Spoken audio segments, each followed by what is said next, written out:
अस्सलाम वालेकुम, क्या हाल चाल। उम्मीद है आप सब लोग खैरियत से होंगे। तो भाई आपका भाई फिर से आपकी खिदमत में हाजिर है। इस बार मैं वैसे ही आया था यार पानी के पास, इधर अपने साथ थोड़ी सी कुछ स्नैक्स उठा के, और अपनी ही साइकिल पे आया था जो कि आप लोगों ने पहले भी देख चुकी है। ये है व्यू यहाँ का, और इस व्यू के सामने बैठ के मैं आज आप लोगों से कुछ ऐसी चीज़ें बताऊँगा आप लोगों को, और कुछ ऐसी चीज़ें आप लोगों से मैं डिस्कस करूँगा जो कि बहुत ही इम्पोर्टेंट है आजकल। वो इसलिए क्योंकि मैं एक क्वेश्चन बार बार पूछा जा रहा है। मैं असल में व्लॉग्स बहुत कम बना रहा हूँ, ठीक है। कुछ चीज़ों में मसरूफ़ हूँ। अब मैंने अल्हम्दुलिल्लाह कोई 20 व्लॉग्स पूरी कर ली हैं, तो वो मैंने अभी बारी बारी अपलोड करने हैं। पर उन सबसे पहले मैं ये इसलिए बना रहा हूँ क्योंकि मैंने एक चीज़ नोटिस की है। वो चीज़ मैंने ये नोटिस की है कि बहुत ज़्यादा रिजेक्शन आ रही है लोगों की, ठीक है। जो लोग भी फ्रांस के लिए अप्लाई कर रहे हैं, पाकिस्तान से स्पेसिफ़िकली पाकिस्तान से बहुत ज़्यादा रिजेक्शन आ रही है। तो उसकी कुछ चंद वजूहात हैं, वो वजूहात मैं आप लोगों के सामने क्लियर करूँगा आज। और साथ में मैं आप लोगों को कुछ ऐसे 7 चीज़ें ऐसे बताऊँगा जो कि मैंने अपने साथ नोट डाउन की हुई हैं। पॉइंट्स है बेसिक। तो वो चीज़ें जो हैं वो ओए चिड़ी से आ गई है, और कुत्ता आ गया यार। तो कुछ चीज़ें त्रा निकाल दिया यार, डरा दिया। तो कुछ चीज़ें ऐसी थी ना कि मैंने कहा मैं आप लोगों के साथ शेयर करूंगा, ठीक है। उसमें कोई 6-7 चीज़ें जो हैं वो बेसिक हैं, वो आप लोगों से लाजमी आप लोगों ने वो चीज़ें करनी है। तो एक अच्छा आपका जो आपका इंटरव्यू लेने वाला बंदा होता है उसके ऊपर एक अच्छा इम्पैक्ट जाएगा। दूसरा, उसके साथ मैंने आपको एंड पे ये चीज़ें भी बतानी है कि कौन सी चीज़ें आपने अवॉइड करनी है जिससे आपके वीज़ा के रिजेक्शन के चांसेस बढ़ जाते हैं, ठीक है। जो आपने अवॉइड करनी है तो कम हो जाएंगे। तो बग़ैर कुछ टाइम ज़ाया किए शुरू करते हैं, ठीक है जी। तो भाई सबसे पहली चीज़ तो सबसे आ जाती है कि आपने उस इंस्टीट्यूट में अप्लाई करना है जो कि रिकॉग्नाइज्ड हो कैंपस फ्रांस से, ठीक है। दूसरी बात दूसरी बात आपने उस फील्ड में अप्लाई करना है, ठीक है। ये पहले पॉइंट की ही दूसरी बात मैं आपको बता रहा हूँ कि आपने उस फील्ड में अप्लाई करना है जो कि आपकी आपकी जो एजुकेशन होती है ना उसके साथ लिंक करती हो, ठीक है। मैं आपको मिसाल से समझाता हूँ। अब मेरा जो बैकग्राउंड है ना वो कंप्यूटर इंजीनियरिंग में मैंने बैचलर्स किया हुआ है, ठीक है जी। अब अगर मैं मिसाल के तौर पे यहाँ पर करना चाहता हूँ एग्रीकल्चर, तो कंप्यूटर इंजीनियरिंग और एग्रीकल्चर ये दोनों एक दूसरे के साथ लिंक नहीं करते, ठीक है जी। तो मेरे हिसाब से नहीं करते। अगर कोई बीच में से कोई रास्ता निकाल सकता है तो वो उसका अपना हिसाब होगा। तो ये चीज़ है, अगर आप इस तरीके से किसी ऐसी फील्ड में अप्लाई करते हैं जो कि आपके बैकग्राउंड के साथ लिंक नहीं करती, तो भाई थोड़े से आपके इस चीज़ को देखा जाता है लाजमी, आपके चांसेस कम हो जाते हैं। बेहतर है कि आप उस चीज़ को ही फर्दर लेके चलो जो कि आपकी बैकग्राउंड के साथ लिंक करती हो, और आपका इंस्टीट्यूट कैंपस फ्रांस पे लिंक होना मस्ट होना चाहिए, ठीक है। और इंस्टीट्यूट के साथ मैं आपको ये चीज़ भी बता दूं कि यहाँ पर RNCP सर्टिफाइड और नॉन सर्टिफाइड वाला सीन भी होता है, तो आपने इस चीज़ को भी अपने माइंड में लाजमी रखना है, ठीक है जी। तो ये था मेरा पहला पॉइंट आपके लिए। दूसरे पॉइंट पे आते हैं, ठीक है। अब आपने यूनिवर्सिटी भी ढूंढ लिया जो कि कैंपस फ्रांस में है, ठीक है। और आपने अपनी फील्ड भी ढूंढ ली है जो कि आपके बैकग्राउंड के साथ लिंक करते हैं। आपने अभी करना क्या है, आपने अप्लाई करना है, ठीक है। आप जब उधर यूनिवर्सिटी में अप्लाई कर लेते हो, उसके बाद आपने करना क्या होता है कि आपने उस यूनिवर्सिटी का एडमिशन सर्टिफिकेट उठाना होता है और आपने वो कैंपस फ्रांस पे डालना होता है, ठीक है। जब आप उस सर्टिफिकेट को कैंपस फ्रांस पे डालते हो, उसके बाद आपको एक प्रॉपर कैंपस फ्रांस का सर्टिफिकेट मिलता है जो कि अगर आपसे वो क्या करना चाहें इंटरव्यू भी कर सकते हैं, अगर नहीं करना चाहें वो आपको ऐसे भी दे सकते हैं। क्योंकि मैंने देखा है काफ़ी लोगों को विदाउट इंटरव्यू भी हुआ है, या छोटा सा इंटरव्यू होता है 2-3 मिनट का, बेसिक क्वेश्चन पूछे जाते हैं, दैट्स ऑल। वो भी इसलिए कि वो ये मालूम करना चाहते हैं कि इस बंदे ने कंसल्टेंट के थ्रू किया है या इसने सब कुछ खुद किया। उन सबको पता होता है कि क्या सीन चल रहा है बैकग्राउंड में, ठीक है जी। तो ये चीज़ होगी, आपने अपने डॉक्यूमेंट सबमिट करवा देने कैंपस फ्रांस में। कोई 30,000 की फ़ीस होती है, वो भी आपने पे करनी होती है। और उसके बाद आपको एक स्लिप मिलता है। वो स्लिप जो है ना वो बेसिकली आपका कैंपस फ्रांस का अप्रूवल होता है। वो स्लिप आपने उठाना होता है। उसके बाद आप AEG की तरफ जाते हो, ठीक है। तो ये है आपका दूसरा स्टेप। तो भाई तीसरे स्टेप पे आते हैं। तीसरा स्टेप ये है ना कि अब आपने AEG तक आप पहुंच गए हो, ठीक है। AEG के बाद आपका सीन ये होता है कि आपने अपनी फ़ाइल रेडी करनी होती है, ठीक है। फ़ाइल रेडी करने में सबसे पहली चीज़ जो आपके पास आती है, मैं तीसरे पॉइंट पे आ गया हूँ। तीसरे पॉइंट में मैं पहली चीज़ आपको एक्सप्लेन करना चाहता हूँ, ठीक है। मैं इतना भी आपको गारंटी के साथ बता रहा हूँ कि मेरी तरह कोई आपको एक्सप्लेन करके नहीं देगा, क्योंकि मैं आपको एक एक चीज़ मेरी पुरानी वीडियोज़ में भी सारी चीज़ें बता चुका हूँ। शायद आप लोग इस वीडियो में कुछ ज़्यादा समझ आ जाए, मैं उम्मीद करता हूँ, ठीक है। AEG में आपने फ़ाइल सबमिट करवानी है। सबसे पहले आपने अपना प्रूफ ऑफ इनकम लिखना है, या आपको फंडिंग किस तरह से हो रही है, ठीक है जी। आपने करना क्या है उसके लिए, पहले होता था 615 यूरोस के अकॉर्डिंगली आपने 7000 समथिंग के करीब अपनी स्टेटमेंट बनानी होती थी। वो स्टेटमेंट जो है वो अभी उस तरह से लोग नहीं बनाते, ठीक है। बेहतर ही होता है कि आप 800 to 900 यूरो की अमाउंट अपने माइंड में रखो, उसको आप मल्टीप्लाई करो 12 से, तो वो उस सीन से आप अपनी अमाउंट की बैंक स्टेटमेंट बनाओ, ठीक है। उस अमाउंट की आपने बैंक स्टेटमेंट पाकिस्तान की इक्विवेलेंट करेंसी में बनानी होती है, ठीक है जी। ये बैंक स्टेटमेंट के अकॉर्डिंग हो गया। उसके बाद आ जाते हैं भाई, आपने वो अमाउंट जो होती है वो आपने सडन डिपॉजिट भी नहीं करवानी है अपने अकाउंट में, क्योंकि सडन डिपॉजिट जब भी आप कोई चीज़ भी करवाते हो तो उससे होता ही है कि वो आपको सस्पिशन की तरफ लेके जाते हैं। वो किसी ना किसी कहेंगे कि क्या सीन हो गया, किस तरीके से क्या क्या हो गया, ठीक है जी। इस चीज़ को भी आपने लाजमन अवॉइड करना है। अच्छा, बैंक स्टेटमेंट भी आपने लगा लिए, ठीक है। बैंक स्टेटमेंट के बाद आपके पास आ जाते हैं अपने अपने मिसाल के तौर पे मैं आपको एग्जांपल से समझाता हूँ। एग्जांपल ये है ना कि मेरी जो अभी मैंने अपनी बैंक स्टेटमेंट बना ली है, ठीक है। मेरे सपोर्टिंग में मैं अपने साथ अपने फादर को डाल देता हूँ या मदर को डाल देता हूँ या किसी को भी डाल देता हूँ, ठीक है। डिपेंड करता है कि आप किसको डाल रहे हो। आपने किसी को भी अपने साथ सपोर्टिंग में डाला है, करना आपने ये होता है कि आपने साथ में एक एफिडेविट लिखना होता है, ठीक है। एफिडेविट की ज़रूरत इसलिए यहाँ पर पड़ती है और उसे मस्ट इसलिए मैं कहता हूँ क्योंकि उसके बगैर आपकी फ़ाइल इनकम्प्लीट है बैंक स्टेटमेंट की। मैं आपको ये सही बता रहा हूँ, वो मैं इसलिए बता रहा हूँ क्योंकि एफिडेविट में आप उन्हें क्लियरली बताया होता है कि भाई ये मेरी फ़ीस है, ये मेरी स्टडीज़ की वो हैं, ये सारी मेरी ये चीज़ें हैं पर मंथ मैं ये सारी चीज़ें खुद कर सकता हूँ। मैं आपको स्टाम्प पे लिख के दे रहा हूँ कि मैं कर सकता हूँ, तो उन्हें एक श्योरिटी हो जाती है, ठीक है। बैकग्राउंड पे सब हर किसी को पता होता है कि क्या सीन चलने वाला है, पर एक अंदर से होता है ना कि आपने अपने डॉक्यूमेंट्स में ये चीज़ करनी होती है, ठीक हो गया। तो एफिडेविट उस लिहाज से एफिडेविट एक मस्ट है इन ऑप्शन में। एफिडेविट के बाद आ जाते हैं भाई आपकी, अगर आपके पास कोई स्कॉलरशिप है या कोई भी ऐसी फंडिंग है आपके पास ना, तो आपने वो चीज़ लाजमी अपने प्रूफ ऑफ, ये सारे मैं फ़ंड्स की बात कर रहा हूँ, जो मैं खाली आपको तीसरे पॉइंट की एक्सप्लेनेशन दे रहा हूँ, AEG की बात कर रहा हूँ, फाइल बनाने में बैंक स्टेटमेंट की बात कर रहा हूँ, ठीक है। तो आपने उसमें ये चीज़ भी लगानी होती है, ठीक है, कि आपने किस तरीके से अपने जो सारे ये फ़ंड्स का सीन आपका चल रहा है ना, आपने वो सारे स्कॉलरशिप हो गई या आपकी और कुछ चीज़ होगी, वो सारी भी आपने मेंशन करनी, ये सारी लाजमी होती है। दूसरा, पाकिस्तान की अब मैंने एक और केस इस तरह से किया था जिसमें मैंने NTN भी लगाया था टैक्स फाइलर के लिए, ठीक हो गया। उसके साथ मैंने उनकी पे स्लिप्स भी लगाई थी, अकाउंट मेंटेनेंस सर्टिफिकेट, ठीक है। तो ये सारी चीज़ें NTN के साथ हो गए, फिश दी पे सैलरी स्लिप्स आपकी होगी, आपने उसके बाद अकाउंट मेंटेनेंस सर्टिफिकेट हो गया, ठीक हो गया। तो ये सारी चीज़ें आप उसके साथ लगा के आप करें। अगर आपके वालिद साहब ये कर रहे हैं और आपके साथ उसके साथ आपकी मतलब कोई भी ऐसा रिलेटिव आपको कर रहा है, ब्लड रिलेटिव की मैं बात कर रहा हूँ, वालिद साहब होगी, आपकी मदर होगी, जो भी होगी, ठीक है। तो करना आपने एक और चीज़ उसमें ये भी होता है कि आपने उनका एक ID कार्ड लेना होता है, ठीक है। आपने FRC भी लेना होता है और आपने रिलेशन, तो ज़ाहिर बात है FRC से पता लग जाता है कि रिलेशनशिप में क्या चल रहा है, ठीक है। तो आपने उनकी तस्वीर FRC पे लगा के आपने अपने फ़ाइल में डालनी है। इस तरीके से आपकी ये फ़ाइल जो होती है, ये सारी बैंक स्टेटमेंट की मैं आपको एक बड़ी फ़ाइल बता रहा हूँ, ये एक बहुत बड़ा इसका इतना सा कोई वो बंदा है, क्योंकि आपने बैंक स्टेटमेंट भी होती है वो भी प्रिंट करनी होती है, वो भी आपने लगानी होती है। तो ये था मेरा तीसरा पॉइंट आप लोगों को क्लियर करने के लिए थोड़ी सी डिटेल में, क्योंकि इसको मैं एक दिन चाहता हूँ कि मैं पूरा बैंक स्टेटमेंट के ऊपर पूरी सारी चीज़ आपको बता दूँ कि आपने किस डॉक्यूमेंट को किस तरीके से रखना है, तो आप लोगों को सारी आसानी हो जाएगी। पर ऊपर से मैंने आपको बता दिया कि इस तरीके से ये करना है, ठीक है। ये था हमारा तीसरा पॉइंट। 3 पॉइंट हो गए, चौथे पॉइंट पे आते हैं। चौथा पॉइंट है, अब आप इंटरव्यू के लिए पहुँच गए हो, ठीक है। इंटरव्यू में आपने SOP बताना होता है अपना, ठीक है। आपने अपनी फ़ाइल में भी ये चीज़ अटैच करनी है SOP के। तो SOP जब आप अपनी फ़ाइल में अटैच करते हो, उसमें आपने अपने सब कुछ लिख देना है कि मेरा बैकग्राउंड भाई ये है, मैं ये करना चाहता हूँ, मैं ये करके आ रहा हूँ, मैं ये करूँगा और मेरे उसके बाद की ये इंटेंशंस हैं, ठीक है। ये सारी चीज़ें आपने उसमें क्लियर करनी होती हैं। अब SOP आपने लगा दिया अपना, ठीक है जी।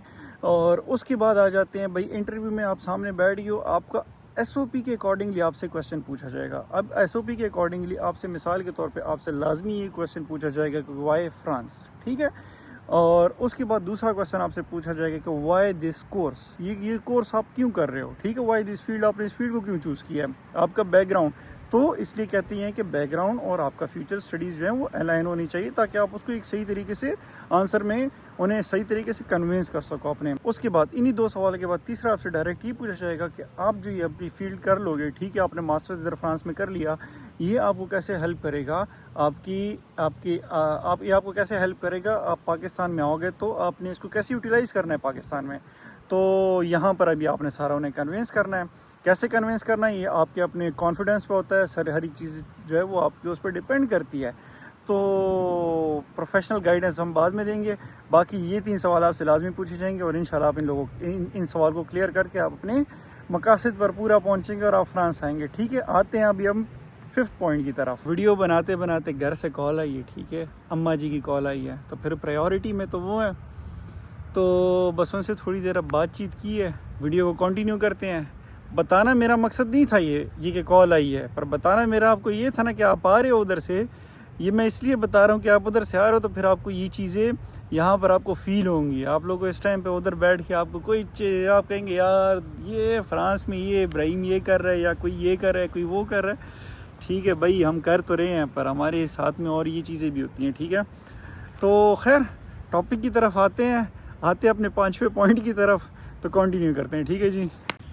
अच्छा भाई, अभी आप जो है ना अपने SOP अपनी लिख ली है, आप अपने आप को अपने मेंटली तैयार कर लिया है कि आप एम्बेसी में चले गए हो। ठीक है, अब एम्बेसी में जाने से पहले आपने जो अपनी फ़ाइल उधर सेंड करनी होती है उसकी आपको एक सीक्वेंस आपको मैं बताता हूँ कि आपने अपनी फ़ाइल के अंदर सीक्वेंस कैसे रखना होता है। ठीक है, तो सबसे पहले जो मेन चीज़ आपकी आती है, आपका वैलिड पासपोर्ट होना चाहिए। ठीक है, वैलिडिटी ऑफ पासपोर्ट की भी आपको मिनिमम 3 मंथ्स, ये ना हो कि 3 महीने में एक्सपायर हो रहा हो, ये भी नहीं चलता।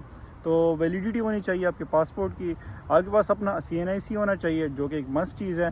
आपके पास आपका एडमिशन लेटर होना चाहिए, जिस यूनिवर्सिटी में आप जा रहे हो आपके पास उसका एडमिशन लेटर लाजमी होना चाहिए। ठीक है, उस डॉक्यूमेंट्स में 4थे नंबर पे आ जाते हैं। आपने कैंपस फ्रांस से अपनी फ़ाइल जो वैलिडेट करवाई थी ना, आपने वो भी इधर अब लगानी है। ठीक है, आपने अपनी कैंपस फ्रांस की फ़ाइल भी लगा दी। उसमें 4 चीज़ें हो गई।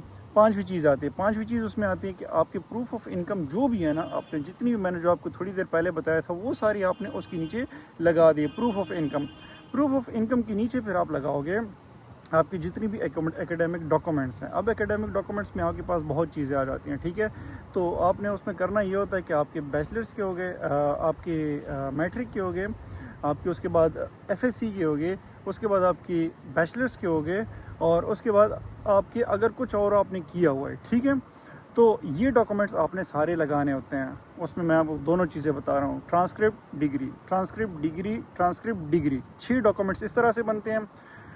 उसके बाद आ जाते हैं ये डॉक्यूमेंट्स आपने सारे रख लिए। उसके बाद सपोर्टिंग डॉक्यूमेंट्स में आ जाते हैं। सपोर्टिंग डॉक्यूमेंट्स में इन्हीं डॉक्यूमेंट्स के साथ आपने लगाना होता है। अगर आपने फ्रेंच का कोई भी A1 किया हुआ है, A2 किया हुआ है, कुछ भी किया हुआ है, तो आपने वो भी लाजमी इन डॉक्यूमेंट्स में लगाना है साथ में। इन केस आपके पास इंग्लिश का है वो भी लगा दो, वेल एंड गुड, बेहतरीन चीज़ है। ठीक है, फ्रेंच का नहीं है, कोई मसला नहीं है, कोई इतनी बड़ी बात नहीं। आपने अगर कोई कोर्स भी किया हुआ है, इवन कि अगर आपने डुओलिंगो पे 10 दिन, 15 दिन, 20 दिन, 50 दिन की स्ट्रीक भी चलाई हुई है ना फ्रेंच की, अगर आप सीरियस हो, आप उसका एक स्क्रीनशॉट लो, वो भी आप प्रूफ में लगा दो कि भाई मैं इतना सीरियस हूँ, मैं फ्रेंच लैंग्वेज सीख रहा हूँ, कर सकते हो। ठीक है, कोई बुरी बात नहीं। उन्हें पसंद आए वो डॉक्यूमेंट उठा के साइड पे कर देंगे, लगाने में कोई हर्ज नहीं जाता। इसके साथ लैंग्वेज की मैं आपको एक बात बताई, लैंग्वेज का मैटर करता है। ठीक है, अगर आप फ्रेंच सीख रहे हो ना, तो बेहतर ये होगा कि आप A1 एटलीस्ट करके आओ पाकिस्तान से। अगर आप A1 का सर्टिफिकेट इन्हें लगा के दे देते हो ना, तो कसम मैं आपको कसम नहीं खा रहा, मैं आपको सही बता रहा हूँ कि आप लोगों के लिए एक बहुत बेनिफिट हो जाएगा ये। ठीक हो गया, लैंग्वेज तक हमारे ये सारे डॉक्यूमेंट्स आ गए। उसके बाद आ जाते हैं, उसके बाद का सीन ये है ना कि आपने ये सारे डॉक्यूमेंट्स लगा दिए, नीचे लगाना है उसके आपकी जो FRC होती है। ठीक है, FRC आपने एक बार ऊपर लगाई, उसके बाद नीचे आपने सिंगल एक FRC लगा देनी है। ठीक है, FRC के लगाने के बाद आपने आपका बर्थ सर्टिफिकेट लाजमी लगाना है, वो भी उसके नीचे आ जाएगा। ठीक हो गया, और बर्थ सर्टिफिकेट आप नॉर्मल लगा दो, कोई मसला नहीं है, पर इनकेस अगर ट्रांसलेटेड बर्थ सर्टिफिकेट होगा ना तो ज़्यादा बेहतर होगा, समझियो बात। उसके बाद आ जाते हैं बर्थ सर्टिफिकेट के बाद आपने अपने उसके जो आपका रीजन होता है ना, यूनियन काउंसिल से अपनी क्लियरेंस करानी होती है, पुलिस क्लियरेंस सर्टिफिकेट आपको चाहिए होता है, आपने वो भी नीचे लगाना होता है उसके। ठीक है, तो आपने पुलिस क्लियरेंस सर्टिफिकेट भी लगा दिया उसके नीचे। यहाँ तक कि आपके सारे डॉक्यूमेंट्स हो गए। अब इसके बाद अगर आपके पास कोई भी इंश्योरेंस है, मेडिकल है, कोई भी इंश्योरेंस आपके पास ऑलरेडी है बाहर घूमने वाली, आप वो भी लगा दो। तो ये एक पूरी आपकी फ़ाइल मेरे अकॉर्डिंगली इस तरह से तैयार हो गई है। फिर भी मैं मेंशन कर दूंगा अपने जो मैं डिस्क्रिप्शन लिखूंगा ना कि क्या क्या चीज़ें डालनी होती हैं मेरे अंदाजे के मुताबिक, आप उस तरह से अपनी फ़ाइल रेडी करना। मैं उम्मीद करता हूँ कि इंशाल्लाह आपकी फ़ाइल आगे अप्रूव होगी। ये सारी चीज़ें होगी फ़ाइल के रिलेटेड, ये मैंने एक्सप्लेन कर दी। आते हैं अभी अगले पॉइंट की तरफ। ठीक हो गया भाई, ये आपका पॉइंट हो गया क्लियर। उसके बाद आते हैं, उसके बाद आपके भाई ये चीज़ है ना कि आपने अपनी जो भी आप इंटरव्यू में बैठे हुए हो, अभी सामने आपके इंटरव्यूअर बैठा हुआ है जो कि आपसे इंटरव्यू ले रहा है, ठीक है। अब आपने उनको कन्विंस करना है। उनके कुछ सवाल आते हैं, वो सवाल भी मैं आपको अभी थोड़ा सा आगे जाके बताता हूँ, पर उससे पहले मैं आपको बता रहा हूँ कि आपने उन्हें कन्विंस कैसे करना है। आपने उन्हें ये चीज़ बतानी है कि भाई आप बहुत बड़े मुखलिस हो पाकिस्तान के साथ, आपके बहुत ही स्ट्रॉन्ग टाइज़ है, अपनी रिलेशनशिप हो गया, अपना बिज़नेस हो गया, फलां ढमका कुछ भी आगे पीछे बोल दो, ठीक है, कोई मसला नहीं होने वाला उसका।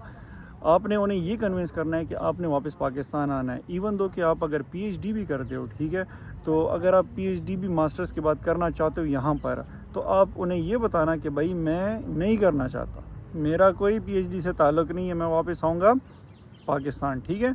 आपने उन्हें ये चीज़ें इस तरीके से बतानी है। तो ये आप उन्हें अगर हर एक चीज़ इस तरीके से क्लियर करोगे कि आप बहुत ही मोटिवेटेड हो वापस आने के लिए, तभी आपका आगे जाके उनका माइंड बनेगा कि भाई ये बंदा ज़रा सीरियस है पढ़ने के लिहाज से, ये उधर जाके स्टेबल होने के लिहाज से के लिए नहीं जा रहा, ठीक है। ये हो गया।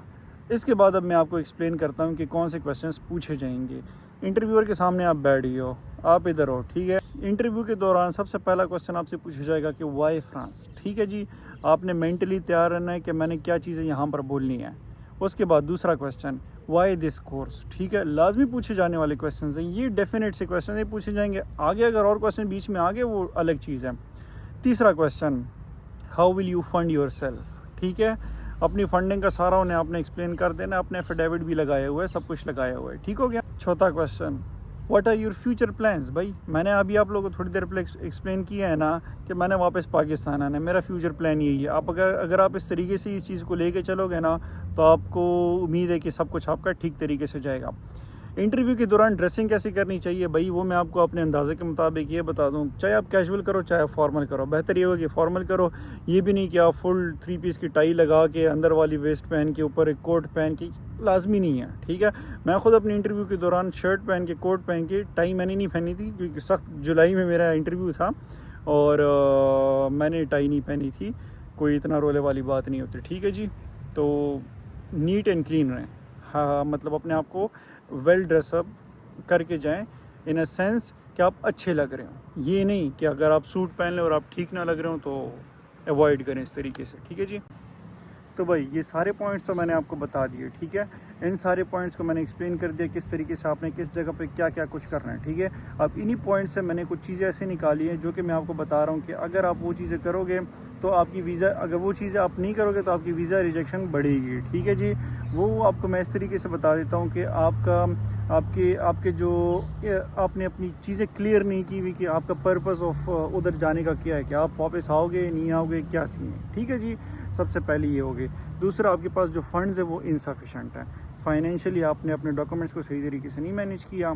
तीसरा, आपका पाकिस्तान आने की मोटिवेशन क्या है, आप वापस आओगे नहीं आओगे, क्या सीन है, ये भी आपने क्लियर करना होता है। चौथा भाई ये है ना कि आपके डॉक्यूमेंट्स सारी नहीं क्लियर है, ठीक है। कुछ आपने डॉक्यूमेंट्स में मिसिंग की है, कुछ चीज़ें आगे पीछे हैं, तो ये चीज़ें भी हो सकती हैं उसमें, ठीक है। उसके बाद ये है ना 5वें नंबर पे आ जाता है कि भाई आप इंटरव्यू में इंटरव्यूअर को कन्विंस नहीं कर पाते। ये एक बहुत मेन चीज़ है, ठीक है। आपने इंटरव्यूअर को तो लाजमी बात है कन्विंस करना है। और उसके बाद ये होगा कि आपने, अगर लास्ट पॉइंट है ना वो मेरी तरफ से ये है कि भाई अगर आपने कोई भी डॉक्यूमेंट है जो कि आपने फ़ेक लगाया है, उमूमन लोग करते हैं, ये booking.com वाला स्कैम करते हैं, ठीक है। तो अगर वो वाला सीन आप कर रहे हो तो वो अवॉइड कर लो, आपके वीज़ा रिजेक्शन नहीं होगी, ठीक है, या कम हो जाएगी। तो बेहतर ये होगा कि इन चीज़ों को भी आप अपने माइंड में रखो। कंक्लूजन क्या बनती है, मैं आपको कंक्लूजन बताता हूँ जो मेरा एक्सपीरियंस है, जो मैंने लोगों के लिए यहाँ पर अप्लाई करवाया है, जो लोग यहाँ पर आए मेरी वजह से, तो मैं आपको अपना कंक्लूजन बताता हूँ, सुनिए ज़रा। कंक्लूजन ये है ना भाई कि जो भी चेकलिस्ट है ना, चेकलिस्ट को आप लेके चलो, ठीक है। आपने चेकलिस्ट में से कोई भी चीज़ आपने अपनी मर्ज़ी की नहीं करनी या ज़्यादा भूंगियाँ नहीं मारनी। मैंने कुछ चीज़ें आपको बताई हैं, आपने वो करनी है, वो ठीक है, उस हद तक ठीक है। ज़्यादा आपने आगे पीछे नहीं करना या कोई इंपॉर्टेंट डॉक्यूमेंट आपने स्किप नहीं करना, ठीक हो गया। उसके बाद जो भी डॉक्यूमेंट्स आप सबमिट करवा रहे हो ना, तो वो आपने सारे ऑथेंटिक करवाने हैं, ठीक है। ये बहुत इंपॉर्टेंट है। कोई भी चीज़ अगर आपने 2 नंबर कराई है भाई, उनके पास सारी चीज़ें मौजूद होती हैं, वो आपसे क्या है यार, आप एम्बेसी में जा रहे हो, आपने सब कुछ उन्हें अपना दिखाया होता है, तो ऑथेंटिसिटी को फॉलो कर, आपने सब कुछ ऑथेंटिक रखना है, ठीक है। ऐसे कर लेते हैं इसके, आपने कोई भी चीज़ 2 नंबर नहीं करनी उसमें। इस नंबर पे आ जाते हैं भाई, अगर आपके पहले एक बार रिजेक्शन हो गई है ना, तो आपने उन्हें क्लियरली ऑनेस्टली बता देना कि भाई मेरी रिजेक्शन हुई थी, ये वजह थी। आप अपने डॉक्यूमेंट्स को इम्प्रूव करके लगाओ तो आपकी रिजेक्शन नहीं होगी इंशाल्लाह अगली बारी में, ठीक है। तो इनकेस अगर आपकी रिजेक्शन हो भी गई है तो बाकी आप रब्ता कर सकते हैं हमसे, इंशाल्लाह आपको अच्छे तरीके से गाइड किया जाएगा। मैं कंसल्टेंट नहीं हूँ, पर मैं हेल्प कर लेता हूँ कुछ लोगों की। बाकी अगर किसी ने प्राइवेट कंसल्टेशन लाजमी करवानी है वो रब्ता कर सकता है। तो ये था मेरे यहाँ पर आपसे छोटा सा एक रैंडम सा व्लॉग। मैं आया था यहाँ पर अपनी साइकिल पे, मैंने कहा चलें आपको एक व्लॉग बना देते हैं, आप लोग की हेल्प हो जाएगी। बहुत एक क्वेश्चन पूछा जाता है, तो इंशाल्लाह उम्मीद करता हूँ आप लोगों को बहुत अच्छा लगा होगा ये, और उम्मीद करता हूँ आप लोगों से पॉजिटिव कमेंट्स का भी। तो चैनल को लाजमी मेरा शेयर कीजिए, लाइक कीजिए, सब्सक्राइब कीजिए, इस वीडियो को शेयर कीजिए, लाइक कीजिए, सब्सक्राइब कीजिए। मैं बहुत कम ये चीज़ें बोलता हूँ, अगर आपको पसंद आई, अगर आपकी थोड़ी सी भी हेल्प हुई तो आपने लाजमी करना है, ठीक है जी। बाकी इंशाल्लाह मिलते हैं बहुत जल्द अपनी सीरीज़ के साथ, और तब तक के लिए मुझे दुआओं में याद रखिए। इंशाल्लाह मिलते हैं बहुत जल्द। अल्लाह हाफ़िज़।